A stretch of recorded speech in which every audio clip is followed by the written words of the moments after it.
This week on the podcast, we're joined by our good friend Mark Ponte, and we've written songs about Star Wars Episode VII, The Force Awakens, a movie that teaches us the dangers of sending a Sith Lord to conversion therapy.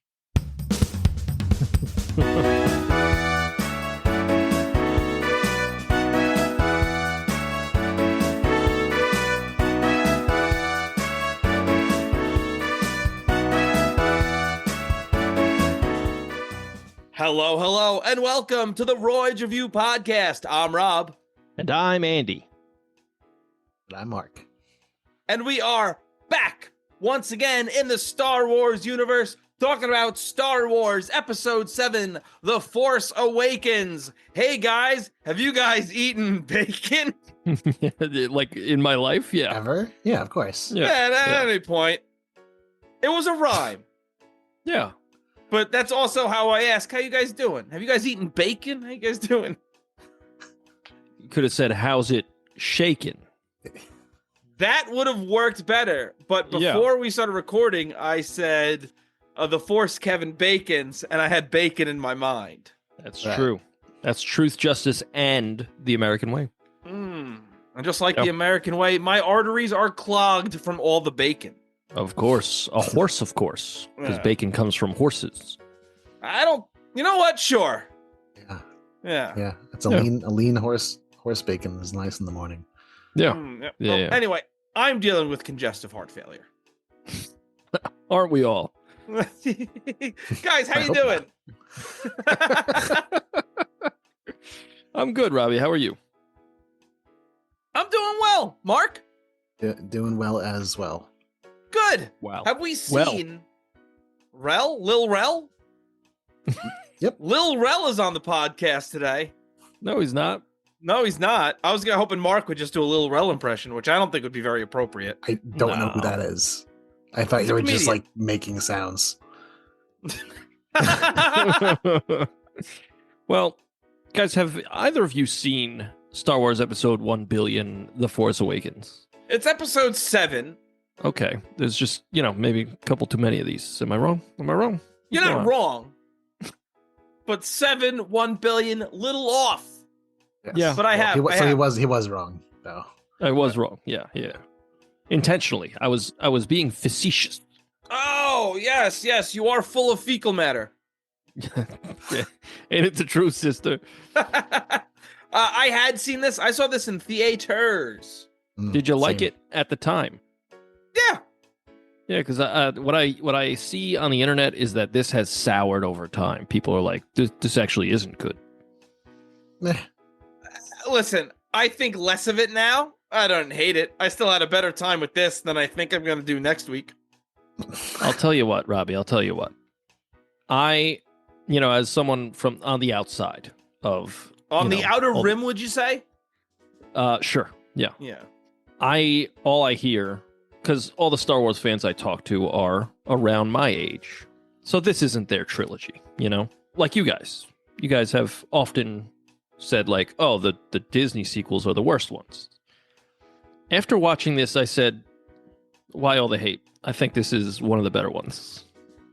I thoroughly enjoyed this, actually. This one's good. I mean, it's definitely a more enjoyable watch than anything from the prequels. Yes, that is true. No. I still like Revenge of the Sith. I think this and Revenge of the Sith could be on the same plane, but this is better than Sith. Listen, I'm not going to argue with that. Overall, I think Revenge of the Sith gets held up by its, last 45 minutes or so. Yeah, sure.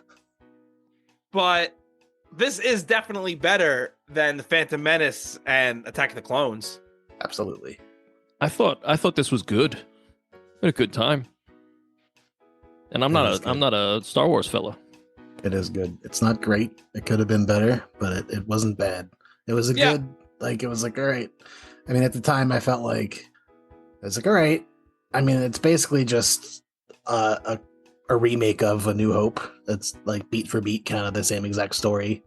And I was like, all right, I guess that's okay, as long as the next thing like goes somewhere else. Like, but it always kind of still felt flat. But it's a solid watch. It's not like it's hard to watch or bad, or I mean the effects are great and some of the dialogue's a little on the nose, I think, but Yeah, Yes. that's Star Wars, Some of the dialogue is very much like, hey, remember that thing we did 30 years ago? We're doing it again. Yeah. it's almost actual dialogue. Yeah. Yeah. Yeah. Well, Robbie, what year did this movie come out that we're A terrible question, Andy, but I'll answer it anyway. We usually say it's a good question, so I felt I'd change it up, Yeah, that's cool. Variety is the spice of life. Exactly. It came out in the year. Speaking of spice, we're doing Star Wars. Oh, shit. Yeah. Anyone else high on spice tonight? Both the Dune kind as well. Both kinds. Holy shit. I'm gonna be honest. I just snorted paprika right before we joined. That counts. Dude. I don't feel good. Yeah. This came out in the year of our Megazord, 2015. Hey, you know what's not cool is that's 10 years ago. You know what? You say it's not cool. I think it's just the passage of time, which isn't real anyway. So who cares? Sure. Yeah. You know what? I'm going to start at number 10. Oh, I can't wait. Number 10 is The Martian. That's with Matt Damon, right? I believe so. It made $630 million. Of course, you know. This means war. Very good. Right? The Martian. Yeah. Yes. Number 9 is The Hunger Games Mockingjay Part 2 with $653 million. Oh, I'm so hungry. Good thing I fried up some Mockingjay for us to eat. Very good. Yes. Very, very good. Thank you. Thank you. Mission Impossible Rogue Nation, $682 million. That's the Confederacy. The Yeah. Rogue Nation. Yes, that's pretty good. That's pretty good. Number 7 is Inside Out, previous episode, $858 million. Well, that was a previous episode. You're right. Yeah, that's actually one of the my least favorite songs that I've written is for that movie. Really? Yeah, go check it out. Go check out Andy's Shame. Go check out my shame. It's weird that you called it Andy's Yeah. Shame. I feel like you're Yeah. setting yourself up for failure.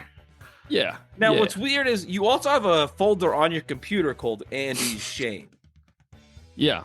Do you want to explain that at all? Yeah, it's just got that song in it. Oh, okay, good. Yeah. Good. Yeah. Number 6 is Spectre, which is a future episode in 37 years. $880 million. This is James Bond. Yeah, no, it's about Phil Spector. Oh, man. Yeah, it's fucking terrible. It's about James Bond takes him out. Yeah, that's a good ending. Yeah, because he is a villain, Yeah. Great work though. That's not true. Actually, the sound. I think he sucks. The yeah. wall of sound kind of blows. Yeah, it sucks so fat. Hey, what if we had a number bunch of 5. noise in the back of your song? What do you think about Yeah. that? What if you heard everything so good that you actually don't hear anything? Number 5 is Minions with $1.1 billion. Jesus Christ. Jesus Christ, our Lord and Savior. Oh, Minions? You mean anyone who watches the mainstream media? Got it. Rob is firing 2 assault rifles into the air. Zoom Yeah. just asked if I was playing music after I went pew pew pew pew. That's how good that sounded. Holy shit. Number 4 is Avengers Ultron with $1.4 billion. Damn. That's a lot of money. I don't. I remember not enjoying that. Yeah, I saw it in theaters and I remember being pretty disappointed. James Spader's funny though. He's a great pick, honestly, for Ultron. Great, the voice and everything, but I don't know. Something Kind of about wasted. it. Yeah. Number 3 is Furious 7 with $1.5 billion. Jesus Christ. Yeah. And number 2 is previous episode Jurassic World with $1.6 billion. Real quick, Furious 7, it's just a prequel to 12 Angry Men before they finish selecting the jury. Yep. And they're all really mad because lunch came late. Yeah. Yeah. Was that worth derailing everything for it? No. No, but that's all right. That's what this podcast is all about. derailing. Yeah. Number 1 is, you'll never believe it, Star Wars Episode VII, The Force Awakens. The Force Kevin Bacons. Yeah, with $2 billion. Jesus fucking Christ. Yeah, brother. People spent a lot of money in movies that year. They sure did. Hey, should we just jump into Star Wars Episode VII, The Force Awakens? I think so. We get the opening crawl. Luke Skywalker has vanished. The First Order has risen from the ashes of the Empire. And General Leia Organa has sent her best pilot on a mission to Jakku, trying to find Luke. We open up with a Star Destroyer flying over Jakku. They've done a really good job at the start here, matching the aesthetic of the original trilogy, I thought. Yeah, definitely. Yeah, I like it. Everything's kind of dirty. Again, that's cool.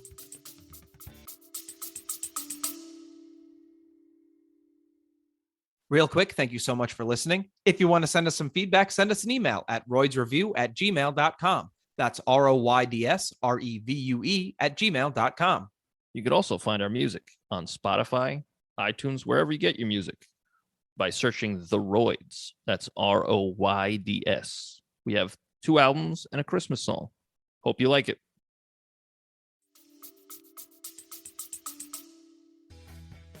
Poe Dameron, Oscar Isaac, he's meeting some guy, Lor San Tekka. I'm going to be honest, I looked all this up, in a small village. He gives him a map to Luke Skywalker, and BB-8 comes in and warns them. I like BB-8. Yeah. Yeah, he doesn't bother me. BB-8's more on the level of R2-D2 than that annoying C-3PO. There's no C-3PO. They just did away with that character altogether. Yeah. For a while. I mean, he's not like, hanging out. Like, he's not going on the adventure. Yeah. And I feel like that right away makes it feel like a different kind of Star Wars movie. It's the first Star Wars movie that like R2 and C-3PO aren't kind of right in the middle of everything. Yeah, just farting about. Yeah, just being in the way. This, like you said, this is exactly how the first one starts. Like, they put some really important shit in a droid, and now that droid gets sent to the middle of nowhere. And now the main character is on an adventure. It's the exact same thing. Mm-hmm. I'm gonna be honest, I think that's a smart move.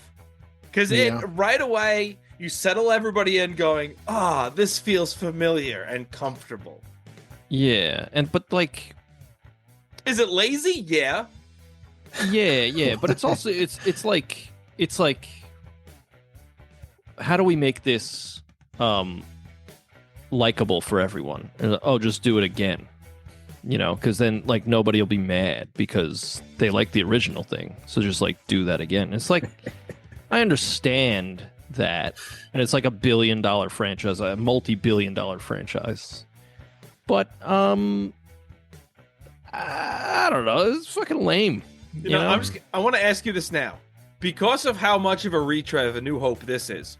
Do you think the next 2 movies are going to be basic retreads of Jedi and Empire? I don't, because people are furious. Am I wrong? I hope I'm not. In some ways. Okay. Well, I mean, this kind of ends with, like, I know I'm jumping to the end, even though you just started, but, like, this ends. Spoiler. She goes to see Luke, and it's kind of like Luke going to see Yoda. Yeah. Like, it ends where the second, the 5th one begins. Yeah. It does. So I don't know. It's just. I liked it, and this was done in a cool way, but it's just like immediately I was like, oh, you already did this. Yeah. It's and I feel like they use the excuse a lot of, well, we're trying to introduce it to a new generation, so like, we wanted to just be true to that. It's like, I don't know. It did. Yeah. Sitting there watching it, and literally every step of now we gotta go to a space bar, everyone, and talk to somebody. Yes. Like, and then we found the thing, and it's got a weakness of this one little spot that we gotta blow it up at. And it's just every single like beat for beat, and it kind of feels like They're just like, no, we got to do this scene because that's what we do. And they go to rescue her on the Death Star, but the twist is she already got out. They even say like, oh, it's like a Death Star. It's like, no, it's like a big Death Star. Okay. All right, cool. That to me is not that much scarier. It's just like, it's like when you watch Jaws and then you watch Jaws 2 and they're like, oh, the first shark was 45 feet long and this shark's 55 feet long. I'm like, I don't know. That doesn't seem scarier to me. Yeah, you're dead either way. At that size, it doesn't matter how big the shark is. Yeah. Unless it's like a million times bigger. 10 feet's not going to make a difference. Yeah, like it could eat a continent. Then it's like, okay, I'm scared now. They have those in Australia. Good eye, can. Oh, shit. Yeah. The First Order attacks. They're massacring the village. Poe gives the map to BB-8 and tells him to stay safe. A stormtrooper hesitates during the slaughter. This idea of a stormtrooper gaining a conscience and going rogue is really cool. I like that a lot. Yeah. Yeah. That was very cool. I liked how they also mark him so you could tell him from everybody else with the blood hand, blood. That also looks sick. It does. It's cool. I liked it. It's also very rare that we see stormtroopers show any personality whatsoever or individuality. So this is something, hey, maybe they could have explored a little more. Yeah, for sure. Yeah. Also, question.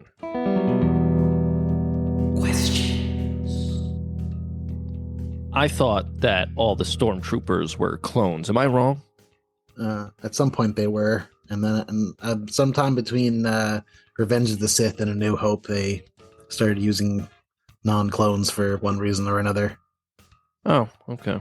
I forget. There's some, very lengthy explanation, I think, but at some point they just decided that clones weren't worth the hassle. And they started, I guess, stealing babies, according to him. Yeah. Yikes. Kylo Ren interrogates San Tekka. He kills him with his lightsaber. This dude opens up by calling Tekka old. That's rude. He's like, hello, old man. It's like, all right, guy. Rude dude.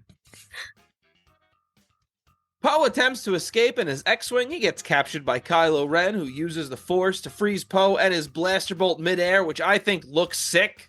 It does. That shit was cool. Yeah. Yeah. And it really shows off how strong of a villain he is. We've never seen anything like that before, Yeah. Yeah. Very cool. This opening battle is really good. Overall, I think. Yeah. I think this is a great opening. We also meet Captain Phasma, who has a really good look. That's the redhead dude? No, Captain Phasma is the woman stormtrooper in the silver. Oh, yeah. She looks cool. Yeah. The stormtroopers take Poe aboard the Star Destroyer.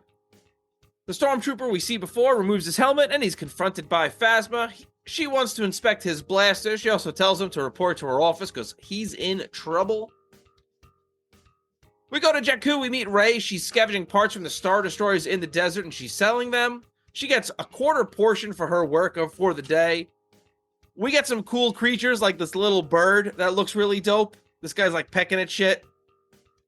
Yeah, that was cool. That was like a puppet. Yeah. You could tell. And they this movie looks good because they did that thing where they do real / CGI. It's cool. Looks good. Yeah. A lot of You're right. practical stuff. This movie does, a lot of this movie looks good, including this gross dude behind the counter who Rey is trying to sell shit to. Yeah. Whose name I didn't catch. Yeah, played by I think Simon it's gross Pegg. dude. Oh, that's Simon Pegg? Yeah. Cool. And he's credited as gross dude, huh? I believe so. I think that's his name. He's credited as Andy. That's incredible. That's rude. Yeah, isn't it? Isn't it? You're credited as rude dude. Yeah, I am. Because you're rude. Yeah, that's the role I play. Rude dude. But you don't even need a mask to play an ugly dude. That's true. Or gross dude. I'm sorry. Yeah. That was mean. Yeah, you fucked it up. Yeah, I did. Either way, it was mean. Yeah. Yeah, it was. My feelings are hurt. Good. My note on Rey is that she is space British. Yeah. Some people are just British in space. That's cool. I don't mind. Well, Yeah, it's cool, but if you ask some people, they couldn't believe a black guy was in space. Is that a thing? That was another thing throughout this movie, and we'll get there. Their Andy hates relationship. the wokeness, we know. Nope. The relationship. I kept turning to my wife and being like, "Wow, like an interracial romance in a $1 billion franchise. I'm impressed." I don't think that pans out the way I think it does it? You'll find out, Andy. I have a feeling that they're cowards. Wait till you watch how big a role he plays in the next two movies. Oh, sounds like he's going away. I like him. Yeah, John Boyega's great. Yeah. He's around. Well, he's in them. Gotcha. Rey returns home. It's a hollowed out AT-AT Walker. She marks another day on the wall like she's in prison or some shit. There is a part of me that would have liked to spend some time with Rey on Jakku in like a Mad Max style world. Yeah. Yeah. You know what I mean? Because that kind of looks like what she's living, but she jumps right into the Star Wars shit because she just hears BB-8 that was captured by a scavenger. Yeah, and that's another thing. The pacing in this movie is really good. It like moves at an absolute clip. Yeah. Yes, Like, and it's shit's getting still pretty done. long. Yeah, but like it doesn't feel that long. Yeah. At least for me, it was my first watch. I was just like, wow, this is moving and it's getting shit done. I'm in it. Let's do this, you know? Yeah. Well, that I agree with, because they didn't waste time with us seeing how BB-8 gets captured by a scavenger. Yeah, she sees him like halfway through. And that's Yeah. cool. Yeah. And we didn't need to see it. It was a droid on its own. Yeah. But they could have had the droid have like some kind of multiple personality arguing with itself in the desert, like, you know, as a replacement scene for C-3PO and R2. Yeah. It's like, oh, you're inspired by Gollum. I really enjoyed that as Rey was arguing with BB-8, the scavenger was like slowly walking away in the background and like looking back. Yeah. Because the minute Rey leaves, he's like, I'm going to fucking take that droid. And it's like, Yeah. Rey, you know that. Take that little ball with you. Yeah. That's nuts that dude was going to kidnap him. She's just like, yo, that's like a person, basically. Chill. Yeah. No, it isn't. It's a robot. He's got a personality and stuff. It's a robot. Also, I was going to record this parody, but I couldn't figure out how to do it. BB-8 Drizzy, is that anything? That's pretty good. Yeah.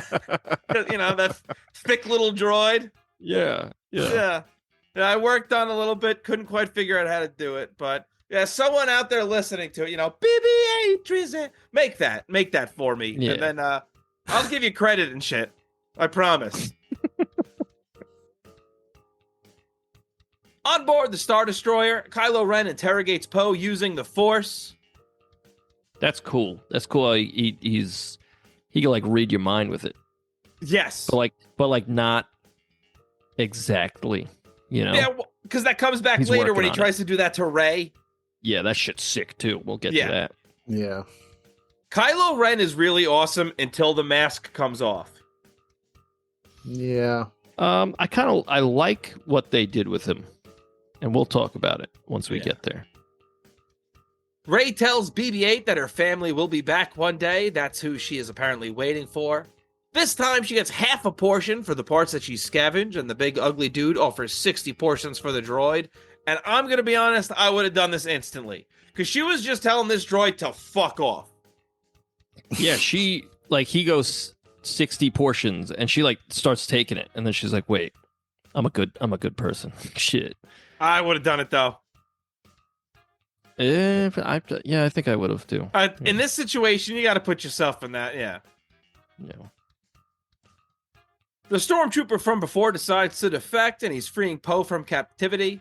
Poe is skeptical, but agrees to go with him. I really liked when he's like, "Why are you doing this?" And he goes, "It's the right thing to do." And Poe goes, "You need a pilot." Yeah, I need a pilot. Yeah. I think I do like. I like that they're fast friends. Yes. Like, they're just boys. Listen, if someone frees me from jail, yeah, you know what? Yeah, you got me, brother. They're getting a kiss. Oh, okay. I think the humor in this works really well. In fact, the only time I didn't really love it is when Kylo Ren first meets Finn, and Finn's like, "Do I talk? Do you talk?" He's like, "Shut the fuck up, dude. Like, let's not immediately downplay how scary this guy is." Yeah. Yeah, that was very Marvel. Yeah, but I liked this here with that you need a pilot. Yeah. I do. It does feel like he's a little, I don't know, he's a little too jokey. He's a little too like, oh, I mean, everything I say is a joke. Yeah, quip. Like, he doesn't have any dialogue that's like, I don't know. Yeah. Guy's genuine. A joke. Yeah. Guy's a joke. We're talking about Oscar Isaac, right? Yeah, Yes. yeah, of course. Yes, No, of okay, course. okay. Yeah. And that, yeah. Ugh, I don't know. Some of the dialogue with him is a little, okay, we get it. You're trying to. That make I it agree with. Yes. light. Yeah. No.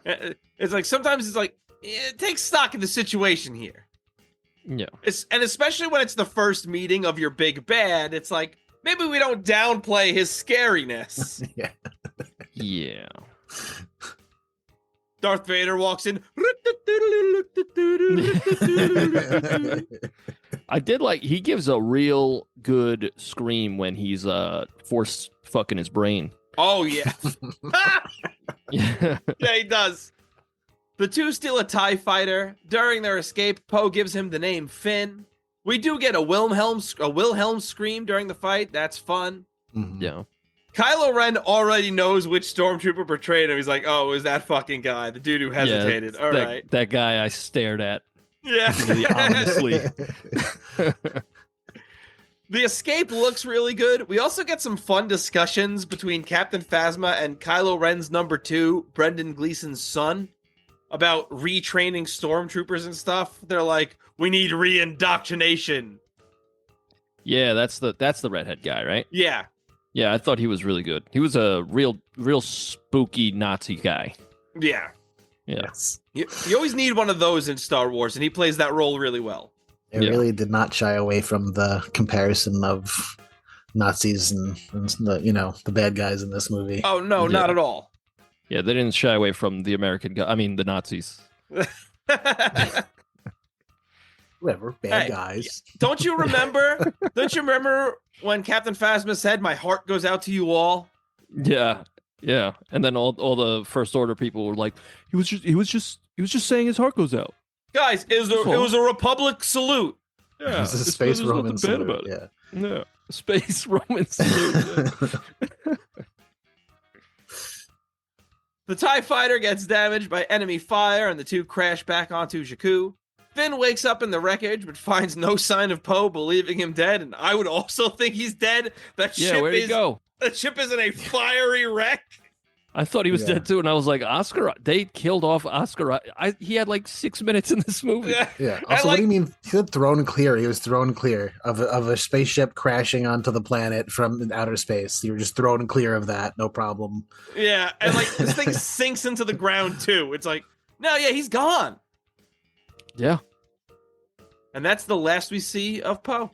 Yeah. Try to imagine the circumstances in which he is ejected out of his jacket and the ship. He bailed with a parachute without the other guy knowing. He said, all right, well, you're on your own now, kid. Yeah. Left his jacket. But also his jacket got left behind somehow. Yeah, that's a strange thing. Yeah. That's weird. He Pretty took weird. off his coat before it jumped. Yeah.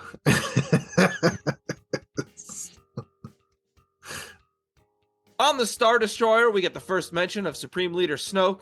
Ren wants the map and tells his number 2 that he better get it for him. Finn stumbles into a trading post. He's thirsty. He drinks out of the same thing a giant beast is drinking out of. Yucky. Yeah. Rey is getting attacked by some First Order goons. She fights them off. Finn sees BB-8 and realizes that he's Poe's droid. BB-8 immediately recognizes the jacket, too. He's like, you stole that. And it's like, that's racist. That's because immediately they're like, you're a thief. And he said, you're a spacist. A space racist. Very good. Thank you. Excellent. Yeah. But no, Finn tells him that Poe died in the crash. The First Order tracks BB-8 to the trading post and stormtroopers attack. Finn grabs Rey's hand as they flee, and she repeatedly is like, stop. And I really like this because first off, he is genuinely trying to be a good dude, but she's like, I can run without your help. That's awesome. Yeah. And also, I always hated this trope in movies when they did that. It's just like, there's no way that we can run faster holding hands. Yeah, exactly. Yeah. Eventually, a bunch of TIE fighters attack, and maybe Finn is just a sexist because he doesn't believe Rey can fly. Yeah, I did like how they're running towards a ship, and that ship explodes, and they're like, shit. All right, let's go to that piece of shit over there. And turns out to be the Millennium Falcon. Yeah, Yes, which a is fun reveal. It is a fun reveal, but this is a weird thing about this movie is like, we learn later, like Han Solo and Luke Skywalker, they're like celebrities. They don't know the Millennium Falcon. That'd be like knowing Batman, but then seeing the Batmobile and going, "Oh, that's a piece of junk." They've only heard stories, They haven't seen the movies, No, it's been 30 years. There's got to be cave paintings or some shit. What, inside the AT-AT? Like, where the hell is she? Anywhere. There has to be some drawing of the Millennium Falcon. What my thought was, is the Millennium Falcon like nowadays, like a 1993 like Toyota Corolla? Like, they're a dime a dozen. They were a dime a dozen. They're like really reliable, but like, they're not cool anymore. I don't think maybe no. It wasn't a unique. It's not a unique ship. It's like a model. Yeah. Okay. Is it? Yeah. There's other ships that are like the same model. I mean, it could very well be. I don't know. So that's imagine. Well, I guess if it looked like the Batmobile, though, it'd be like, well, that's obviously the Batmobile. Yeah. But, I didn't know but that. if Batman just drove a Corolla, then you wouldn't be like, oh, that could be Batman's Corolla. Yeah. Well, in fairness, his license plate is Batman with two N's. Batman $$. Yeah. Batman BW.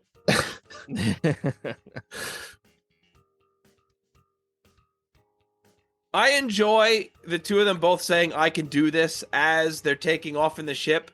But we also get a really good from the alien that they steal it from. Oh, yeah. That's cool. Also, this all looks really good. Like, it's all CGI, but it looks fantastic. Yes. Yeah. Top notch. The Falcon weaves through the wreckage of Star Destroyers in a chase. This looks incredible. Especially when they go inside of one at one point. They like fly in through like the booster or whatever. Yeah. And his the gun gets stuck. And then they got to do that sick trick shot. Yeah. Shit was fire. This is a great scene. Very reminiscent of, well, not obviously visually much more impressive, but like sort of reminiscent of the first scene when, they're getting chased by two TIE fighters. Yeah. In A New Hope, when they leave the Death Star. It's all like out of order, but all the things are there, Like, yeah. I don't know, but the fact that his gun got stuck and he had to she had to maneuver so that he could fire. Like, they're doing something new. Definitely. And that's cool. Yes. Like, it's when they're doing the new stuff is where I'm like the most invested, Yeah. After everything, Finn lies to Rey, claiming that he's with the Resistance. Rey believes it. BB-8 makes some great noises that he's like, I'm unsure about this. Like, he's very expressive. That's Bill Hader. Yeah, I saw that as Bill Hader and Ben Schwartz were like consultants on BB-8's voice or something like that. Yeah, they're just like you could just get somebody. You could walk down the street and be like, yo, you want to make some robot noises? And they'd be like, sure. But you got two celebrities, so you have to pay them. Like, what are you doing? Hey, why not? They just got money. Kylo Ren is told that his men failed to capture BB-8, and this dude acts like his favorite football team lost and just destroys his TV. Yeah. Just like and those dudes, he has unresolved stuff about his childhood. Yeah. Oh yeah, he has daddy issue. Oh yeah. Hell yeah, brother. Kylo Ren is choking this guy, and right before he comes, we cut to Rey and Finn working on the Falcon. Finn is begging BB-8 to tell him where the base is, but BB-8's like, I don't really trust you. We get this thing that happens kind of twice in this that I kind of hate, because Rey points at something, and Finn's like, can't figure it out what it is. And Rey just keeps pointing, and she's like, no. But it's like, it's the only yellow thing there. Just say the yellow thing. Yeah.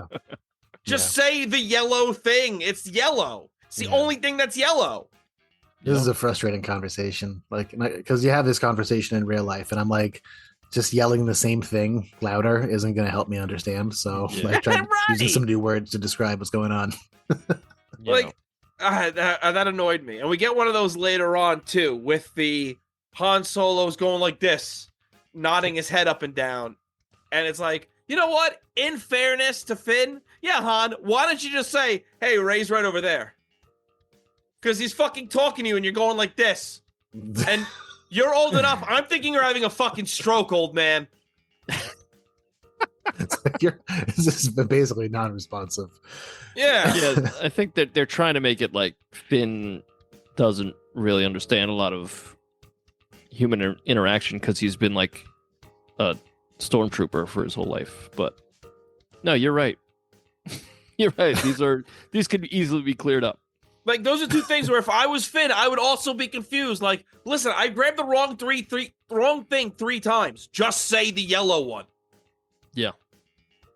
I have unresolved issues. I'm just like fucking Kylo. say it. Yeah, just tell me what you want. Rob is Ryan Gosling in The Notebook. Look just like him. Previous episode. Check it out. The Falcon gets captured by a massive freighter. Rey and Finn hide, and Finn reveals a massive design flaw in the masks of the stormtroopers because they filter smoke but not toxins for some reason. Yeah. Fuck. Okay. Why? And like they tell all the troopers that they're just like, yeah, we didn't spring for the toxin filter. Yeah. So like steer clear of the toxins. Yeah, so if anyone shoots toxins at you, run the other way. Yeah. Smoke is fine, but if it's toxic smoke, get out. You know. Han Solo and Chewbacca board the ship. Everyone pause for applause. Hooray. Han is also surprised to see a female pilot, though. He's like, who's pilot? She's like, me. He's like, you, a lady. That's not a penis. Rey is hyped that he's Han Solo, but again, he's a celebrity, but they didn't know him by face. Yeah. Yeah. Well, because again, she's not on Reddit, you know, like she's not watching the movie. She's just like selling scrap for portions of bread powder, you know, that's her whole life. Yeah, that's fair, yeah. Bread powder, also known as flour, Mark. That's how you make bread. You just put it in water and it comes up perfect. Yeah, exactly. They talk about Luke Skywalker, and Solo hints at something because he's like, yeah, I knew him. It's like, all right, dude. Uh-oh. It's revealed that he's smuggling Raftars when 2 gangs show up, the Guavian Death Gang and the Kanji Club, which just sounds like a European one-hit wonder from the 80s. Yeah. Yeah, that one of them is space Scottish. Yeah.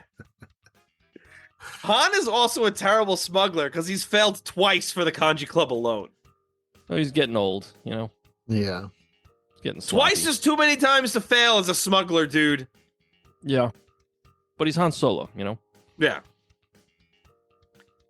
Rey releases the Raftars, and they fuck up both the gangs, and Han straight up feeds a guy to one of them. And then this movie does something that is very annoying, and it's a trope a lot of movies do. Because the Raftars are eating all of the bad guys immediately, but for some reason, they're going to play with their food for a bit before they eat Finn. For the good guy. Yeah. I thought it was really cool how she saves him with the doors. That was cool. Just do that quicker. Yeah. Sure. Also, I liked that he was like, he kind of, I forget the exact words, but he was like, oh, the door like happened to save me. And she was just like, yeah. Like she didn't take credit. She wasn't like, yeah, I did that. Yeah. But she was just like, yeah, let's just move on. It's cool. I like how he thought it was a coincidence. Yeah. How lucky. Yeah. How fortuitous of me. Yeah. I kind of don't like seeing like them trying to convince us that Harrison Ford is like keeping up with these 20-year-old guys. I know. He's like running down the hall and he just like grabs one and punches him in the face and then throws him into the monster. And it's just like they probably put him on like a treadmill, like on like a airport walkway, right? Like how they do like when they put like a super soldier out running the regular guys, they had to do that for Harrison Ford just to keep up with. Yeah. I mean, that is a classic Harrison Ford punch that he does. He like grabs that guy by the shoulders, looks him dead in the eye, and then punches him. That's a classic Harrison Ford move. Yeah. That's the karate class he took. Yeah. Like steady your opponent so that they're standing up straight in front of you. Yeah. Look him in the eye and crack him right across the jaw. And then throw him into a monster. Yeah. Oh, he's running around. He's running. He runs he in looks good. Indiana Jones 5. He's running around. He's like 1,000. That's It's 9 years CGI. after this. Yeah, that's crazy, brother. Chewie gets shot, but he's okay. Han uses a crossbow laser gun. That's really cool. Yeah, it's fun. Yeah, I like how he uses it and he's like, damn, Yeah. this thing's cool. And in the last like 80 years that you've been with this guy, you never once you never asked to use that thing. Yeah. There's a lot of things in this movie that it seemed like, over the last several decades, you never mentioned this. Yeah. That's all Star Wars logic, though, is that like nothing happens for 2 movies and then everything that needs to happen will happen. And then nothing happens for another 20 years and then the next movies happen. So Yeah. A ton of shit has apparently happened in the last 30 years between these movies. yeah. Right, and the stuff that did happen there, they take some time to talk about, like how him and Leia had a kid, and like I think that's the most interesting part of this movie, is their dynamic, and then the end scene. But we'll get there. That shit was foyer. The group escapes in the Falcon. We get a very Han Solo line with the, I never asked that question until after I've done. And when they go, is that possible? Yeah. I like that line. Yeah. One of the gang leaders calls in and says the droid is with Han Solo on the Millennium Falcon. It's almost like a sequel to what happened 30 years ago. We see Snoke for the first time, but it's very dark and we barely see him. He talks about there being an awakening. I think he's cool. Now, at first I was like, that's cool. I'm that glad he's like, you think he's cool. You're gonna love him. You're gonna love him as a villain for the next 2 movies, man. Something tells me he's gonna fuck off. You're gonna love him as the big bad for the next 2 movies. I liked that he was like giant, and then I saw that it's a hologram. So is he just a regular guy? Andy, you are going to love his involvement in the next 2 movies. That's all I'm going to tell you. It would be cool if the bad guy was like a giant guy. Yeah, that would be cool. And I was like, oh shit, it's a giant dude. That's scary. And That'd then be he wild. faded away, and I was like, oh, he's probably a regular guy. That's It's always a bigger fish. yeah. Kylo's number 2 talks about a weapon that will destroy the Senate, and we learn that Han Solo is Kylo Ren's father. We get a mention of the Knights of Ren, and I can't wait to see what that comes to. Of course. You're doing some spoilers, brother. I'm not spoiling Sure. anything. I'm just telling you what I'm excited to see what comes in these next movies. They're setting so much up. Man. I've seen all of these. Yes, I know. Han tells the group that Luke disappeared because he like snapped or something. And people across the galaxy have different ideas of what happened to Luke, but apparently Jedis are still a controversial thing. Because even Rey's like, Jedis are real? It's like, does Yeah, nobody 'cause- talk? She's like like- a hermit, though. Right. She lives. She goes to the market daily to sell her wares. She didn't know there was green like in the world. Which That's so, true. What I is think this we have to- wonderful yeah. color? She was like, "Oh my god, a liquid other than water!" Like, like she doesn't know about anything. She knows how to Yeah. fight with a stick. That's like what she knows. Yeah. She's a country blumpkin. Oh, ew. Not even. She's like a feral. Like, it's amazing. She's as polite and as like good mannered as she should barely be able to speak. She grew up That's 'cause inside she's- of a dead robot. Like, Yeah. That's because she's space British. So she knows etiquette. Just is always a minimum level of etiquette that comes with Yeah, having that yeah. accent.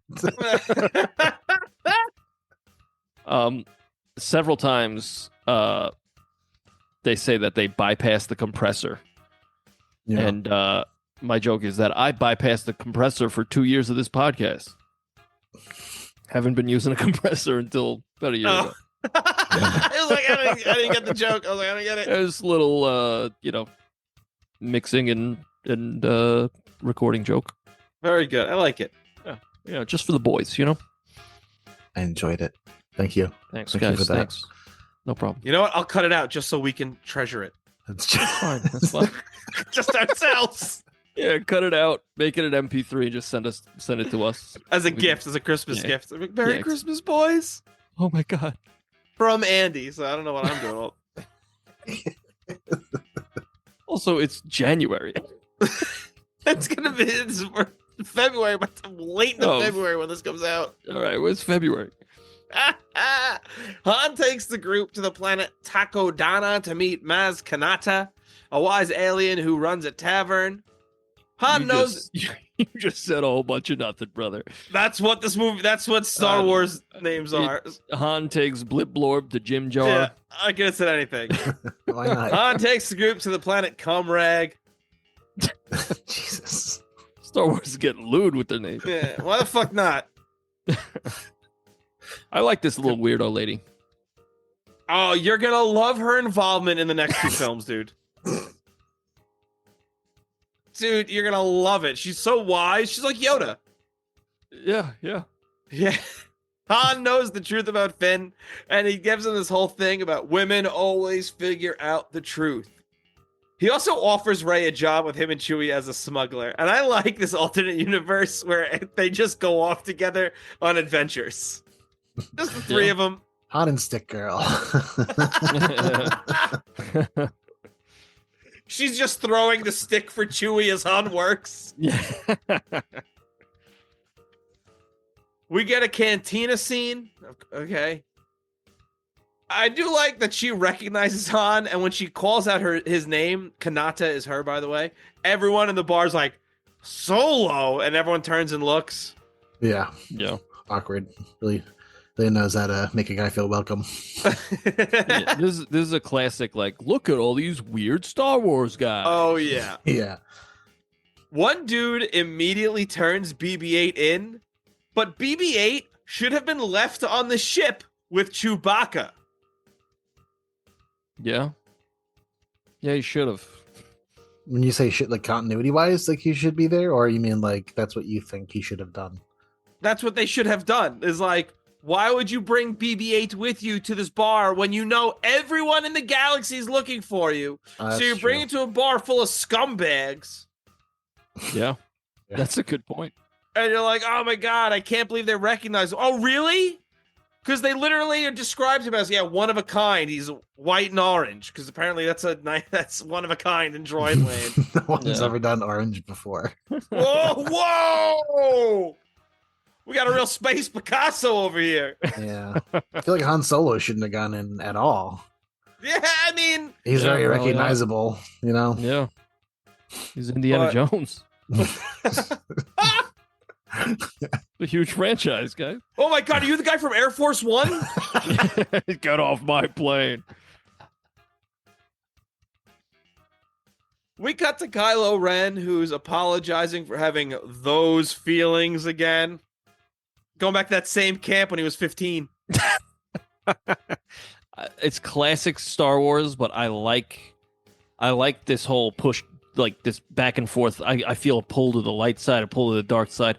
I like that like conflict within. That's cool. I always liked it. I like this twist on it because I feel like a lot of times you see the good guy being pulled by the badness, and this one's a bad guy actively being like, I want to be bad. I'm an angsty teen. And I like that because, like you said, like he's got the mask on, and then you said like once he takes it off, he's like way less imposing, and I like that because he really is just he's a little bitch boy. Yeah. But like a really, really powerful little bitch boy. And that's just cool. like Anakin. Yeah. I have to be honest, I kind of hate the way Adam Driver plays this once he removes the mask. Because he does play this role like a petulant man-child. He's constantly on the verge of tears. Yes. I like it though. I like it. I like the way he's doing it. I like all this. I just wish they kept the mask on him because he was much more intimidating with the mask. Once the mask came off and he was just a handsome dude. Yeah. They should have given Leia like a new annoying boyfriend that he doesn't get along with. Yeah. I also like that they don't save the fact that he's Han Solo's son and Leia's son. They don't like save that for a big reveal. They like drop it halfway through. And I'm I like, think what happened was they said, we have Harrison Ford for one movie. Yeah, let's get him. Let's Yeah. get it done. Also, he's not phoning it in. No, he's trying. No, Yeah. he's giving an effort. Because he said, I'll do you one movie. And you got to give him credit. He's gaking that payday and doing his best. Yeah, he's like, you better kill me. Like, you better fucking kill me. Get that airport walkway up and running because I'm on my way. Brother, I'm out. Kylo Ren is asking forgiveness from Darth Vader's destroyed mask. I have a question. One, how was his mask retrieved? You went to go get it. On the thing was burning up in space. Who took it? Who grabbed? Waited for it to go out. Oh, okay. Sorry, my bad. Question 2. And this is a question directed at you, Luke Skywalker. Over 30 years, did you never mention to anyone that your dad had a change of heart? Yeah, I know. Yeah, he probably should have done weird. Like, so weird that he's like idolizing the guy, the one guy who like infamously went back to the light. Show me what to do, grandfather. Yeah. Like, and he's clearly being like, embrace the light side of the Force. He's like, no, it's not the answer I want. Right. What do you mean? Look at the mask and how it's all burnt up, and look at the symbolism about it. But like, good. Everyone in this movie is like, Darth Vader was evil. Darth Vader was evil, and it's like, I watched the last movie. Yeah. No, he wasn't. He's all right. He's all right. He's kind of in the middle. Luke was just like a typical guy. They were like, "What happened up there?" He's like, "No, it's fine. Don't worry about it. We're good." I kind of don't want to talk about it. It's been a long day. It's like, yeah, I thought it's fine. I saved him. He did. Leia's like, Luke, it's been 30 years. I really want to know about my dad. Like, you saw him without his mask. We're not going to talk about that. We're not. Yeah. Or he just wants everybody to think he's a badass. He's like, yeah, I killed him. I killed him. No Chopped problem. him up into a million pieces. Yeah, that dude was unrecognizable, brother. Don't even worry about it. He's dead. Yeah. Maz starts to realize that there's something about Finn, and she sees the eyes of a man who wants to run. Fair enough, he does want to run. Yeah. Finn tells Rey the truth that he is a stormtrooper, and he ran during his first battle like a pussy. Yeah, I mean, he's just a good guy, you know? Yeah, I know. But I just like that he made it one battle. He's like, I can't do this. He's like, wow, you guys are killing people. Oh, shit. Yeah. But I'm not trying to do that. How bad is their indoctrination? That, like, this guy saw one guy die and was like, I can't do this. Yeah.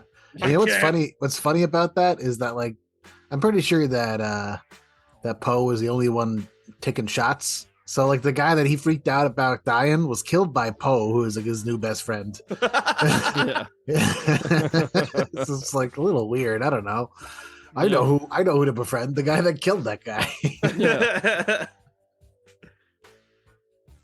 Finn wants to run, but Rey doesn't want him to. He winds up leaving with the pilots, who will take him to the Outer Rim.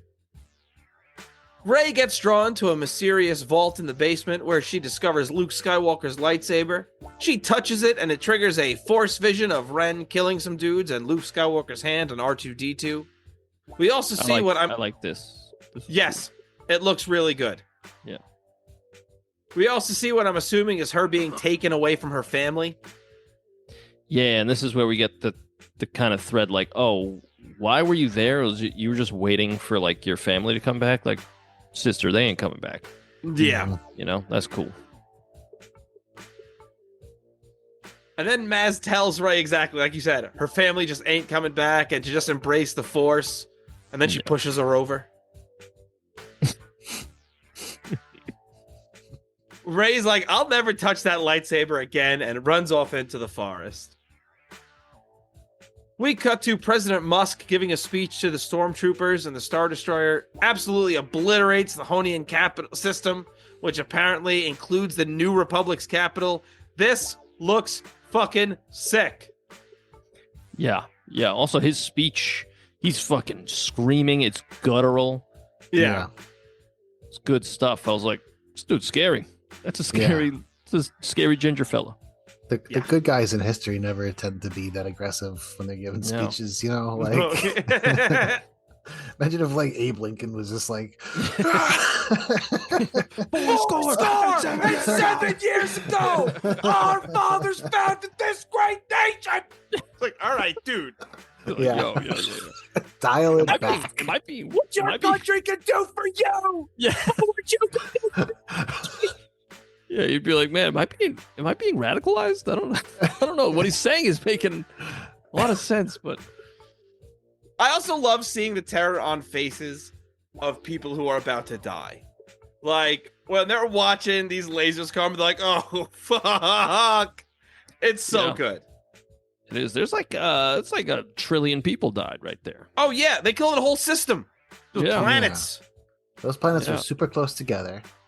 They were. And they were like, the Republic's dead. And it's like, so that was the whole Republic, is just those 5 planets? Well, I think it wasn't the whole Republic, it was just the capital. Yeah. Okay. Maz winds up giving Han Luke's lightsaber. Kylo Ren and the First Order attack Maz's castle. Rey sends off BB-8 and gets captured by Kylo Ren, who senses her strong connection to the Force. Han's doing some really cool guy shit because he's doing like no-look shots. Yeah. Yeah. He also really likes the crossbow. I like how when Kylo Ren takes Rey, he's like, "Oh, you've seen the map, so like I don't even need the map. I could just suck it out of your brain." Yeah. But like he's just like a little overconfident in himself. That's like a lot of information to take in. Yeah, and also and then be able to communicate with somebody else, to put it like on a computer. Right, and you think like you'd need to have a photographic memory for that to work, right? Because I've seen maps before, but I'm sure if you dug into my mind, that map's not going to be accurate. Yeah. You know, like Oh fuck, I'm so lost. Oh my god. I mean, I don't remember things verbatim, you know? Nobody does. I think because she's like a forcer or whatever they're called, a force user. So okay, I see. Maybe she just has that. I have no idea. Yeah. Or Finn wields Luke's lightsaber in battle. He fights this stormtrooper who calls him a traitor, but he also has this really cool electric stick. Yeah, this fight was cool. Yeah, I really like this. And right before the stormtrooper kills him, Solo just blasts the shit out of this dude. Yeah. Yeah, I like that. It's cool to see a non-Jedi use a lightsaber, because like you can just kill people with it. Yeah, it is. Like, you don't have to be be a samurai. Yeah, you could just fucking Swiss cheese people. The Resistance arrives right as the stormtroopers are taking everyone hostage. Somehow Poe is still alive. Kylo finds Rey in the forest. He tries to get the map from her mind using the Force, and he decides to just bring Rey with him. He's like, fuck this. I'm just gonna bring you with me. Yeah. Han and Finn watch Rey get captured, and then Princess Leia and C-3PO show up, and 3PO is as annoying as ever. You probably didn't recognize me because of my red arm. Shut the fuck up! Hey, why don't you stick that red arm up your ass, brother? How do you think it got red, Master Andy? Oh my god. Well, their family history, good lore. It's a lot of, it's nice. Yeah. A nice little moment here. But it's also like, it's bittersweet. It's like they see each other and they're clearly still in love with each other. But everything that happened with their son has created a divide between them. Yes. Very, very, very good. Well, I enjoyed it. Leia even said, like, she sent him away after everything that happened. Yeah. And, like, you can tell they kind of both blame themselves, but ultimately they're like, no, it's Snoke's fault. Right. He got brainwashed. It's always healthiest just to blame someone else. Exactly. As parents, you can never take blame. That's the number one rule of parenting. Never take blame, never apologize. It's Grand Theft Auto's fault. Exactly. It's that damn Grand Theft Auto and Limp Bizkit. Yeah. Fred Durst. Yeah. Ruined our child. We also get a reunion between Poe and Finn. Poe lets Finn keep the jacket because I agree, it does suit him well. Yeah. The Resistance looks at BB-8's map. It's incomplete, so they can't find Luke. Han and Leia talk. That's where they blame Snoke. And they get ready for the attack. We're aboard the Starkiller base. Ren's interrogating Rey. This is when he removes his mask, and it's just a handsome dude, which just doesn't work for me for some reason. I mean, Hayden Christensen's a handsome fella. Yeah. Yes, but when you have the reveal of a guy taking off his mask, Yeah. it's like why is he wearing the mask? Is he scarred or deformed, or is it because he needs it to live? Like, no, he just thinks it's cool. Yeah. I'm assuming it has something to do with like keeping the dark thoughts in, because like it's not a phase, Mom. It's like that scene at the end with him and Han Solo is there's a lot in that. Like, there's a lot in there. Yeah. Yeah. And it's loaded. Yeah, it's good. But we'll get there. Ren attempts to extract the map from her mind. Rey resists and discovers her ability to use the Force. I think I said this before, but the choice to portray your big bad in a Star Wars movie as a petulant man-child is insane to me. Because he just keeps throwing hissy fits. Yeah.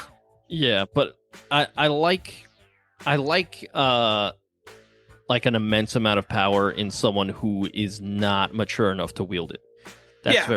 I like that. And I feel like that even like the lightsaber design even kind of like embodies that. Like there's like shit coming off of it. Like, it looks like Isn't it cool? It doesn't look like it's even cool. stable, you know? Like, right, it's all it's like flickering and shit. And like it's got the hilt. Like, that's cool. It's got a hilt. I don't know why you'd need that, but it's cool. It's so unpractical. It's to give people little scratches on their face. Yeah.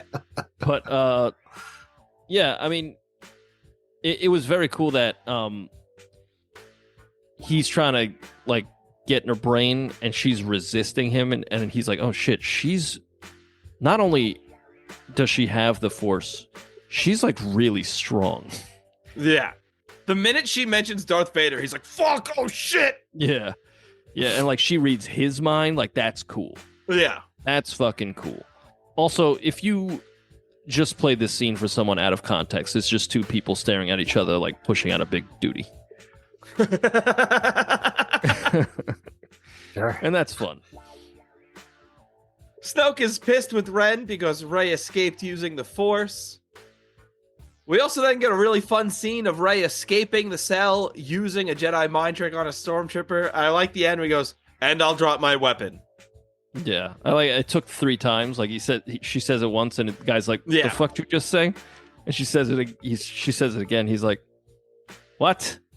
She does the 3rd time. He's like, "Oh, okay, I got it now. I got it." That's Daniel Craig. Really? Yeah. Huh. I didn't know that. Huh.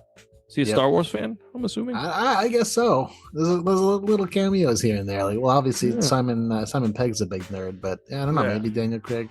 Yeah, Daniel Craig. That doesn't. I don't know. I don't know him personally, obviously. Like, You know? he doesn't seem- he I doesn't thought seem you guys like were the good type. friends. Yeah, Didn't he I mean, we consult hang you out. for the James Bond role? Of course, he was like, Andy? How'd you get your body that way?"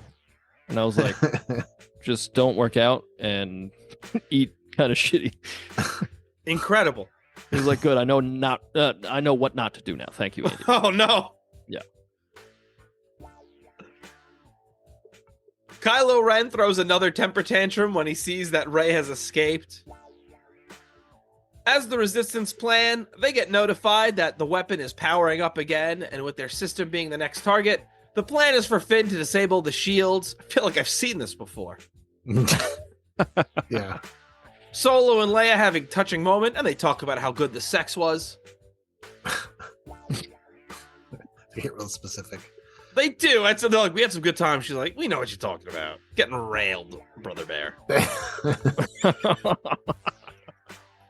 Han crash lands the ship. It's funny. That is not the way I took that at That's all. exactly how I took that. It's like, we had some good times because we fucked. No, I thought it was That's we the had only some thing good he cares times about. because we were in love and we had a child together. We had a family. Sex. So come on, it was just sex. Admit it. Yeah. She's like, that's why we're not together anymore. Han crash lands the ship intentionally. Kylo then senses that Solo is on the planet. I do like that he never calls him father. He goes, Han Solo. Yeah, it is. I thought it was cool to like do hyperspeed until you're in orbit or until you're like in the atmosphere and you won't get picked up. Yeah. I was like, that's cool, and it's cool because it's like super risky. You could just like fucking smash into the planet at light speed. Kill Like, that's everybody. cool. Yeah. Yeah, that's very cool. I also really like that Finn is just doing this because he wants to save Rey, and he doesn't actually knows how to disable the shields. He actually worked in sanitation. Yeah, I like that part a lot, and it's a great angry Harrison Ford. He's like, "What the fuck are you talking about? Yeah. You know what you're doing? What the fuck, dude?" It's also, that is a fun little callback to the first movie with when later on he goes, the trash compactor? When they're trying to figure out what to Yeah. do with Phasma. I like that. Han, Chewbacca, and Finn infiltrate the base. Chewie immediately blasts the stormtrooper to hell, and they take Phasma hostage very quickly. Yeah. Like, it Yeah, happened Chewie's within bloodthirsty. seconds that they just had her. I feel like everything happens in this movie. Just like, oh, we got to do the thing, and then they open up one door. Yeah. Like they did Yes. earlier. They escape from Jakku, and then Han Solo picks him up, like right outside. And then he's like, "What do you mean you're from Jakku?" It's like, yeah, it's like right there. During her escape, Rey climbs into the Monsters Inc. doorways. That's what that shit looked like. It does. Finn makes Phasma lower the shields. I don't know why they don't make her take her helmet off. He's like, I can blast your helmet off. Just take the helmet off. Yeah. The Resistance sends their planes toward the Star Killer. We get the line, as long as there's light, we've got a chance, which I like. They're like, they know they have a time limit on how long it did do that. It also tells us in the movie, hey, they don't have this unlimited amount of time to do this. Right. Yeah. It's also it's cool that the weapon is powered by like a star and it takes the energy from a star. Like that's Yes, Yeah. of course. The bad guys would use solar energy. Yeah. 'Cause solar energy is evil. Well, but I mean, so much so that it depleted the sun. I mean, Yeah. I don't think Yeah. they know how solar energy works. I don't think you know how planet Death Stars work, Rob. Oh, my fucking bad, dude. Finn is trying to come up with a plan when Han sees Rey, and instead of telling him, he does that annoying head point thing that we talked about earlier. Yeah. But to be fair, if somebody All right. did that, I would turn around and look at what they're nodding at. To be foul, if I was talking and someone started doing that, I'd say, hey, why don't you say excuse me and say what you got to say, asshole? Yeah, tap me on the shoulder. What if Oh, It's real quick, Harrison did you notice Ford. how you said to be fair and I said to be foul? Yeah, it's pretty good. It's pretty good. To be a chicken. Yep, that's what I meant. Yep. What if it was Harrison Ford doing that? Yeah, I would respect. I think Harrison the old Ford. man was having a stroke. Yeah, you did mention that. Yeah. Especially now, he's 80 years old. Yeah. If I'm Looks great, talking, though.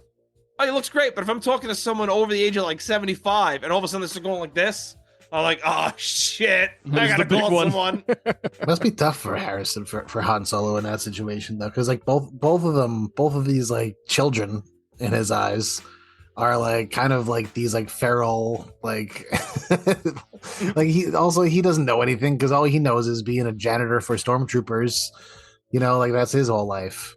Yeah. So now he's got to deal with these two kids that don't know what anything is. I'll be honest, I think he just forgot Ray's name by that point. Oh, fuck your friend. Yeah, it's like Your hey, lady it's- friend's back there. The lady. What's the name? Yeah. The gang approaches the base on foot, but I thought they were already at the base, so I don't know what's going on. Like, I guess there's 2 buildings here. I guess. Okay. Chewie and Han are planting bombs. Kylo Ren and some troopers go looking for them. Han confronts Kylo Ren on a bridge, pleading with his son to abandon the dark side. Kylo Ren ultimately kills Han. I really like this. Help me with what I have to do. And he grabs the lightsaber, and that's when he triggers the button and it goes through him. Yeah. This whole scene is excellent. And I watched this scene several times because I wrote my song about it. But like there's clearly like their acting is really well because there's clearly history between them. Yeah. Like just them looking at each other they're playing it really well. And he's like, it seems like they're both talking about different things. Like he's like, come home. And he's like, I know what I have to do, but I don't know that I have the strength to do it. Now, to Han Solo, that sounds like, you know, like, oh, you got to give up the dark side. You don't know if you have the strength to like give up the dark side. But it seems like Kylo Ren is saying like, no, I got to kill you. Yeah. And that sucks because I'm actually a good little boy. Who loves his family. But like this dark side thing, it's really got a hold on me.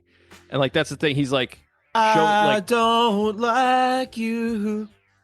You said it's really got a hold on me. All right, so he Singing about the dark side. yeah, that song's about Star Wars. He says like, let me see your face, like the face of my son or whatever. And he takes off the mask, and that's where it's like, I think he's wearing that for a reason, and I think it's like just to keep him in the mindset of being a real meanie, a real big time meanie. Can I make the argument that it would have been better to hold off on the face reveal until this part? Yes, I agreed with that. As you said, Because they kind of play this scene like we haven't seen Kylo Yes. Ren's face yet. Yeah. Yeah. When he's like, let me see my son. yeah, Mm. And I like, think as an audience member, it's like, well, I've seen your son. And like, yeah, Right. he's a good looking dude, but I think part of it is probably like something along the lines of Adam Driver had in his contract that he needed a certain amount of FaceTime. You know? I mean, yeah, yeah, maybe. that's very possible. But that doesn't mean I can't criticize the movie if that's Oh, the no, case. I Yeah, agree. of course. Like, I mean, but also the symbolism of the sun going out as he's about to kill Han Solo, like he's given into the dark side and darkness overtakes the scene. yeah. Like, Yeah. that's cool. That's really good. And then he does it. And also, it in Star Wars, they always like talk about Anakin like he killed Vader killed Anakin. So in a way, it's like the son dies, just like he's Yeah, sealing the coffin on Well, himself as a son. That's the other thing. He says your son is dead, Yeah. but he's not dead yet. No. It's when he kills Han Solo that's when he's dead, and that's cool because like he kills him, and as Harrison Ford like caresses his face as he's falling off, he says thank you to Harrison Ford, Yeah. saying like, "Oh, you freed me. Like I'm truly the bad guy." I was like, "Damn, that's pretty good. Why do people not like this? This is good Star Wars." Do you think maybe Han Solo accidentally pushed the button because he's an old man that doesn't know how to use technology? And He said, "Come with me." Oh, what's this do? where's the camera on this thing? Oh! I've also noticed in Star Wars, no one can get stabbed by a lightsaber without an audience. Because right before it happens, like Rey and Finn just walk into the room to watch it happen. Yeah. Yeah. Like, they don't need to be there. Somebody has to be explicitly watching that can't intervene. Yeah, exactly. Well. Speaking of which, you see Leia. Apparently, she is. I mean, I think she was sensitive to the Force in that third movie or the sixth movie, whatever. They hinted at it. Yeah. So like she feels it. Yeah. And she's like, "Oh, Yeah. my boy, So my my loins. boy's gone." And then it goes to Chewie, and Chewie's like, "You motherfucker!" Yo, And he's blasts him. Yeah. pissed. Blasts him with that crossbow, and then like you earlier in the movie, you see the damage that thing does, and that's how powerful Kylo Ren is. He just like fucking tanks it. Yeah. Like that's cool. It's This also is awesome cool. seeing an angry Chewbacca. Yeah, and he starts blasting. Yeah. So anyways, Angry they started blasting. Oh, no. Frank Baca. That's why Danny DeVito plays Chewbacca. Is there a reason he shouldn't? I don't see one. Chewbacca detonates the explosives, setting off a chain reaction that begins the base's collapse. We're in a snowy forest. Kylo Ren confronts Finn and Rey. Ren launches Rey into a tree. Her back is broken in 4 places. Every quadrant shattered. And her legs are broken from this fall. Nothing protected her. Yeah. Well, Force. Oh, you're right. Yeah. Well, no, it didn't. No, because she just fell. Plot armor, Rob. Nah, yeah, oh, my bad. Yeah, plot armor. Good answer. I like this because if Chewbacca didn't shoot Kylo Ren, he would have made short work of them. But he's like yeah. damaged. Handicapped. Yeah. Yeah. And that's cool. I like how he keeps hitting him, the wound. Mm-hmm. Oh, like, yeah. Like a crazy guy. That's cool. And like I like blood that he's keeps just- spurting out of it onto the snow Yeah. as he's doing it. Yeah. He's just like unhinged. And that's Yeah. great. It's really, really good. I think this is, I'll say it, peak Star Wars. This is Okay. good shit. This movie's second best Star Wars, in my opinion. Okay. Yeah. Finn fights Kylo with Luke's lightsaber and puts up a better fight than I think he should have. I was kind of surprised he even got any offense in whatsoever. Yeah, he does. He catches him like on the shoulder or something. right? Yeah. Yeah. He must have a little. Well, again, he's not in peak form, but Yeah. also I'm sure that Finn has had some kind of combat training of some kind, at least with those little electric lightsaber things. That's maybe. true. Yeah, Yeah. that's true. I also feel like lightsabers do a lot less damage now than they used to do. Because, like, when Ren and Rey have their little lightsaber duel, Kylo Ren gets hit with a lightsaber like 3 or 4 times. And back then, you lost 3 or 4 limbs. Yeah. It's Yeah. the Disneyfication. Yeah. You know? Yeah, it's just little. It just barely touched, just grazed him. You know. Yeah. Lucky him. After, like, he slices Finn on the back, and I thought, oh, he's dead. Yeah. But he's Ah. not. He just grazed him, I guess. He's got But a little enough to scar. like knock him out.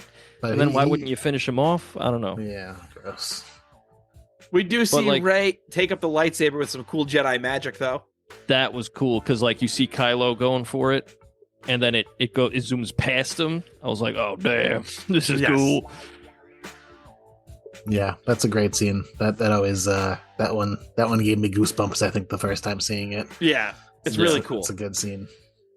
Everything from Han Solo dying to the end is excellent. Yes, it's really solid. You're right. Yeah. The ground splits open, separating Rey and Ren. The entire planet is collapsing. Snoke demands that Ren be brought to him to complete his training. Rey takes Finn onto the Falcon and leaves. This planet collapses. All those ships are destroyed. Every man, woman, and creature flying them are dead from physics alone. Yeah, for sure. The Resistance celebrate their victory. They mourn the death of Han Solo. R2-D2 wakes up and reveals the final piece of the map to Luke's location. I do like that it's literally a puzzle piece. Mhm. Yeah, that's cool. But like, I don't know, like, couldn't they have just been like, all right, so we don't know exactly where, but it's somewhere, right? It's somewhere in there, somewhere in that missing piece. Yeah, exactly. It's pretty, yeah. It's like if you have Pretty 3/4 of a map, it's like that's a lot of a map to work Yeah, with. You know? you got most of it. Yeah. Rey, Chewbacca, and R2 travel to a planet on the Irish Isle where Rey finds Luke Skywalker living in isolation. And the film ends with Rey silently holding out Luke's lightsaber as they both stare at each other. Yeah. It's kind of awkward. And it is. That's very awkward. Yeah. Who talks first? Do you talk first? I talk first? Yeah. I fuck that. Comes full circle. I'll be honest. If they said that, I probably would have popped. I probably would have laughed Yeah, from the sheer audacity of it. No, that's writing. I thought this was good. And I didn't, I thought it was better than it is because I had low expectations. Sure. That's fair. Sure. But like I said, I'm not a Star Wars guy. I think that what's the good one? Empire Strikes Back. Empire Strikes Back. I believe we gave that a 5 out of 5 because it's great. And I agree with that. I stand by that. All other Star Wars is cannon fodder. This is all right as well. This is pretty good. So should we go to Letterboxd, Andy? I think we should. That's a great idea. I enjoyed this movie. I think this is the best of these three. No, I don't love Adam Driver's portrayal of the villain. I think it's weird that he's a little man-child, but I've said that before. I think they do hit on a lot of beats we've seen already. I think it's a 3-star movie. Discuss. I'd give it 3.5. I'd just bump it a little up. 3.5. Yeah, I'd go 3.5. I might even go 4, but I'm not going to force everybody to do that. Go 3.5. All right, we'll give it 3.5. It's 3.3 on Letterboxd anyway, so that's pretty good. Yeah. They were pretty accurate. Yeah. So follow us on Letterboxd at TheRoydsBand. We just gave The Force Awakens 3.5 stars. So, when we're done with all this, we should rank. We should rank them. All the 9. Yeah, tier lists. Yeah, a tier list, if you will. Sure. And you will. Sure. But, which way is this tier list spelled? Is it TIER or TEAR? What are we talking? I'm thinking TEER. Believe it or not. Oh, good. So just wrong. Okay. Yeah. It's just spelled wrong. Got it. Yeah. But I got some trivia. Believe it or not, dude, that's excellent. I have 5 trivia. I have 4 trivia. I have 9 trivia to listen to and 0 to contribute. All right, since I have 5 trivia, I will go first. For this first question, there are 5 possible answers. Here they go. What's the name of the scavenger that captures BB-8 at the beginning of the movie? Michael, Jermaine, Tito, Jackie, or Marlin? Mark. Yeah, Mark. Is it Tito? It is Tito. I wanted to guess Michael, but I knew that. It's Star Wars guy Michael. Star Wars Jackson 5. It's very good. Who was asked to direct but turned it down? Was it Spielberg, Neil Blomkamp, Brad Bird, or Ryan Johnson? Rob. Spielberg. No. Mark. Blomkamp. No. Johnson. Yeah, it's either. No. It was Brad Bird. Really? He turned this down? Yeah. The Iron Giant guy? guy? He was doing, what was he doing? He was doing something else. Probably something animated. Probably. Brad Bird's great. He is. Yeah. According to Han Solo, how long has Maz Kanata run the bar? 800 years, 1,000 years, 1,800 years, 2,000 years. Andy, Andy, 1,000 years. it is 1,000 years. Wow. I'm a real Star Wars guy. That's Wow. excellent. So she's older than Yoda. Yeah. Yoder. Yep. I barely know her. Yeah, there we go. Who was being considered to play Kylo Ren before they cast Adam Driver? Was it Rami Malek, Michael Fassbender, Bill Skarsgård, or Daniel Kaluuya? Rob Fassbender. Correct. Yes, yes. That could have been good. I can retire. Yeah, he's a real. He could be a real spook daddy. Yeah. Very good. Thank you. I would like to see him show up just in his Magneto outfit. They're like, this is not different like- franchise. My Like you look good, but like it's wrong. Also, he seems a little old. You know, you want that like angsty teen. yeah. Yeah. Finn Wolfhard. What is Finn's name, or what was the name that Finn was given by the bad dudes? Yeah, the Republic, the Empire, whatever they're fucking. The First Order. There we go. FN 2187, FN 2188, FN 2189, FN 2190. FN 2187. That is true. Yeah, it is Sorry. FN. That No, would be you're too fine. many. It's all right. I wasn't gonna get that. Who was not considered for the role of Rey? Who was not Me. considered? Ah, damn. Got it You're right. All right. Out of these four, who was not? Oh, damn it. Was it Elizabeth Olsen, Shailene Woodley, Jennifer Lawrence, or Brie Larson? Rob, Brie Larson. Correct. Dude, I'm so good. Yeah. I think All they saw the other three and they were like, they already have franchises. Okay, that makes know. sense. All right, so full disclosure on my last two questions, I looked these up online. I got these from the internet. I got all my questions from the internet. Which Resistance pilot did not survive the attack on the Starkiller base? Nien Nyub, Elo Asti, Snap Wexley, or Jess Pava? Andy, Jess Pava. Nope. Jess Pava fucking died. No, wait. Jess Pava survived. I'm sorry. I read my own question wrong. Jess Pava survived. So, What were the first who- two options? Was it Nien Nub, Elo Asti, or Snap Wexley? Mark. Nan Yub. It was not Nien Nub. He survived. They survived.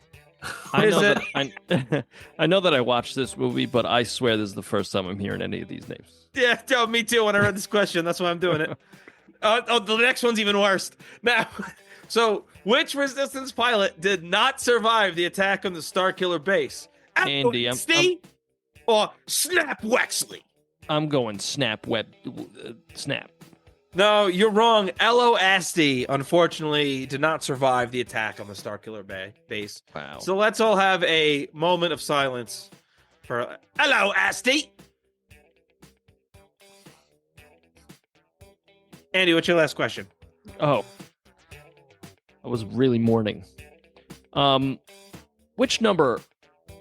I wrote this question weird. Which number Oscar nomination did John Williams receive for this movie? So was it his 38th, his 49th, his 50th, or his 61st? All right, so he's nearing me for total number of Oscar noms. So let's see. I have no idea. Rob. What was that last one? 69th or whatever? 61st. 61st. Incorrect. Darn it. Consarn it. So we got 38th, 49th, or 50th. Mark. I'll guess 50. Correct. Wow. Yeah. Good for him. You thought my last question was bad. Yeah. On Jakku, What is the name of the creature that Finn drinks out of the same well as? Is it a lugabeast, a lasset, a hurid, or a hapabore? Mark. Andy. Mark. A lug beast. It was not a lugabeast. I'm sorry. Was it a hapabore? It was a hapabore. Wow. God Yeah. damn it. Andy, I think you knew that from the jump. The minute you saw that creature on screen, you're like, "Oh my God, they put a hapabore in the movie!" You know me, Robbie. Yes, yes, I was waiting for this. Yeah. The moment we were all waiting for, Robbie. Like they really let the Hapabore. ball. The dime was in the air at the end Yeah. of Return of the Jedi. You know, for the Hapabore's on-screen appearance. Yeah. I remember that was one of the big rumors. The hapabore is going to be in this one. Everyone's Yeah. serious. Oh shit. That put a lot of butts in seats, I'll tell you that. Yeah. Everyone was all excited about the hapabore. Guys, do you know what I wound up fucking doing? Writing a song? I wrote a song about Star Wars Episode VII, The Force Shaken Bacons. Nice. Very good.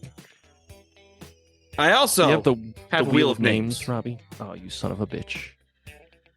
You ready? Borned. It's spinning. You don't even have to worry about it. It's spinning, and I'm not sharing. And the first person up is... It's me. Oh, shit, it's me. Woo! Wow. That Oh, adrenaline man. going. Yeah, everyone's hyped for this number. So as I started doing, however, when we started doing the Star Wars movies, I wanted to do sort of a rock opera or a concept album based on Star Wars, based on the movies, because we've been doing the movies.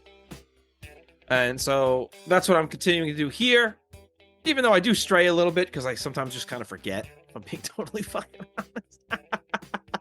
The last song I did was for episode 6, and it was 9.5 minutes long. This one is not 9.5 minutes long. I can assure you of that.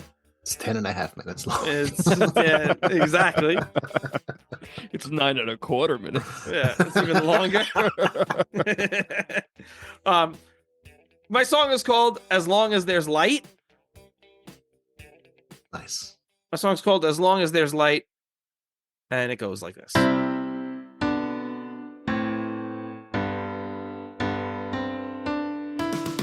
Been trained, indoctrinated ever since I was a child.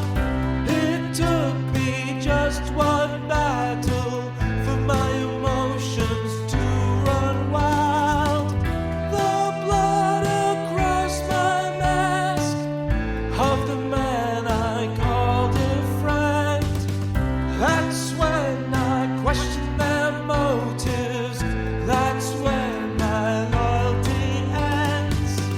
How can I expect to earn their trust if she doesn't know the truth? I'm sure she's destined to find out, 'cause her mind will play tricks on you. As long as there's light, we've got a chance. We've got to fight. We know our stance. As long as there's light, we've got a chance. As long as there's light,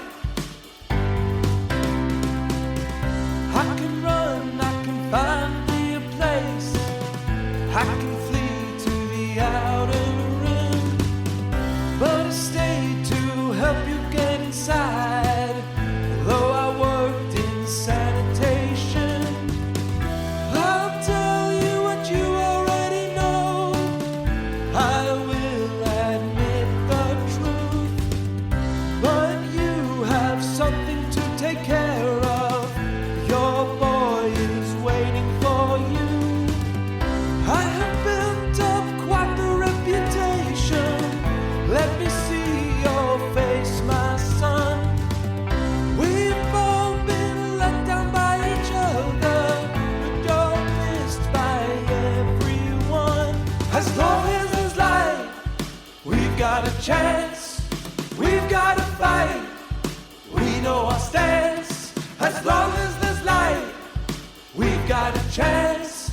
As long as there's light. As long as there's light, we've got a chance. We've got to fight, and we know our stance. As long as there's light, we've got a chance. As long as there's light. So that was my song called As Long as There's Light. Is that a key change at the end there, Robbie? It was a key change at the end there, Andy. Nice. Wow. I went from G to D at the end. All that is technically a modulation or whatever. I don't know. I don't know what It's that cool. means. It's cool. Yeah. It's like, I don't know what any of that means, I don't know. man. I've I did a semester in community college as a music major, and that's what people would say. Like, oh, that key change. Actually, it was a modulation. Shut up. I agree, actually. Shut up. Shut up and enjoy it. But yeah, that was I like the hook. I like the dun dun. Thank you. Dun, dun, dun. Yeah, I like Yeah, that bit. yeah, it was nice It's and really catchy good. and bright. It was a very bright song. Yeah, Right, thank you, indeed. thank you. It was from the perspective really of Finn and then Han Solo towards the end. And yeah, I just really like the idea of them fighting as long as there's light. So that was my song, As Long as There's Light. Very cool.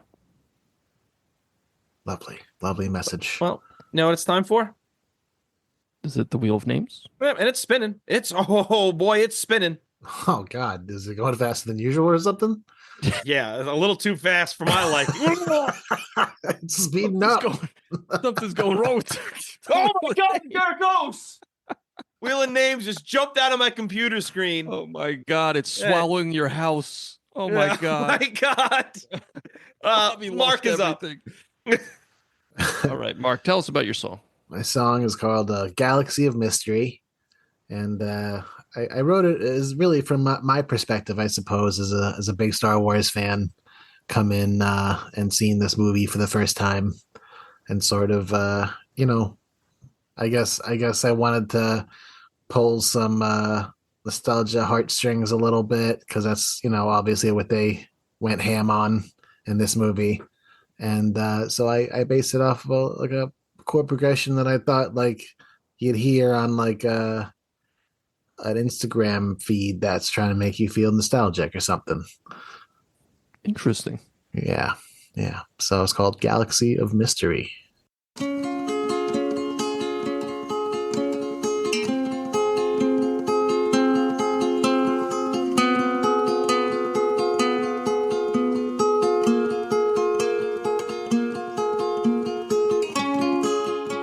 I wanted this to be the fresh start that we needed for a brand new trilogy.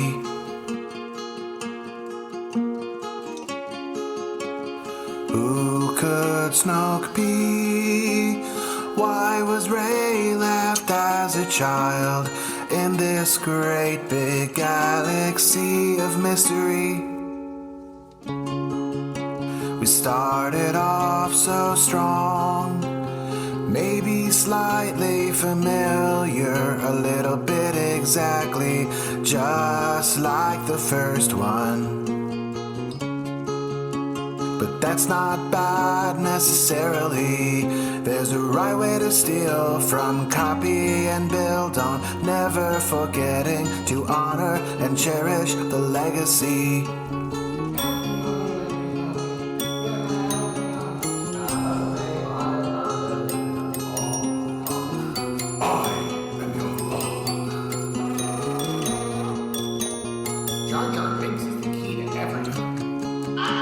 Remember how it rhymes. I feel like it's always been there, just a part of my consciousness, never a very first time. We are a seed, but every drop needs something different. A moment that stands out to you might mean nothing to me. So what were they to do? Where could they possibly go from here? An echo from the past inside of something new. Guess we'll wait and see what the wind will bring our way. Plenty of unanswered questions with answers to be. So there it was. That was very nice. Yeah, it was very, very, very nice. I like the Wilhelm scream you put in there. Yeah, that was cool. Like Jar Jar Binks is the key to everything. Yeah. Yeah. George Lucas said those words. Yeah. And I wanted to pick. I did it a little straightforward. I feel like I was getting crazy with the key changes, and I figured this movie is very straightforward, so I'll make a very straightforward song. Yeah. But at the end, That's cool. I leave it open to leave the thread hanging to let someone else, myself, next week resolve it. Yeah. I like That's it. why I enjoyed it. Yeah. You had some a cool what is it? Descending chords, like chromatically it seemed like. yeah. That was cool. Yeah. Very Beatles. Yeah, I took it from. I feel like in the second song that I'm doing is a lot of Beatles stuff in there too. I feel like anytime I'm putting songs together, I take a lot of notes from like Abbey Road and all that. Yeah. Very cool. Thank you. All right, let's see what the Wheel of Names has for us. It's Andy. I already spun it while the song was playing. Well, I was the only one left. You didn't have to spin anything. I have. Yeah. I agree. Happy Boy doesn't get a song. Happy boy. No more love for the Happy Boy. My song is called "What I Must Do," and it is pretty much only about the scene where it's Han and Kylo Ren meeting in the movie. And I took some, I didn't really start with the rock opera thing, the connecting all of them, until we did the last trilogy. So like in McClunky from A New Hope, I towards the end of the song there's a riff that plays for Harrison Ford's or Han Solo's thing. So that theme returns here. Nice. And it's called What I Must Do. And it goes like this.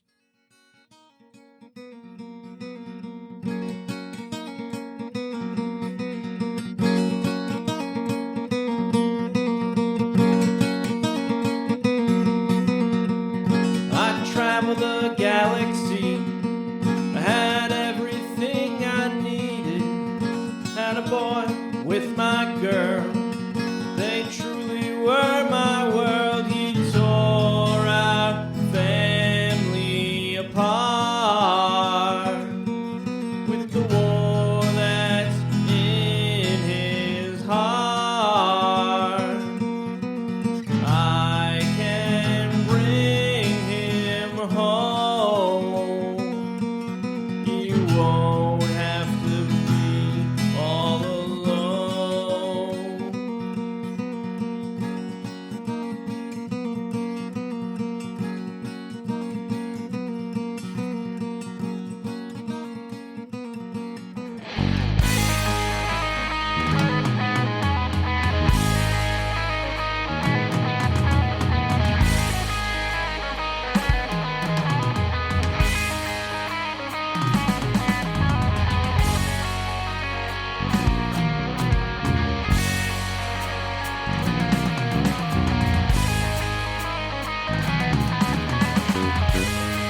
So that's my song.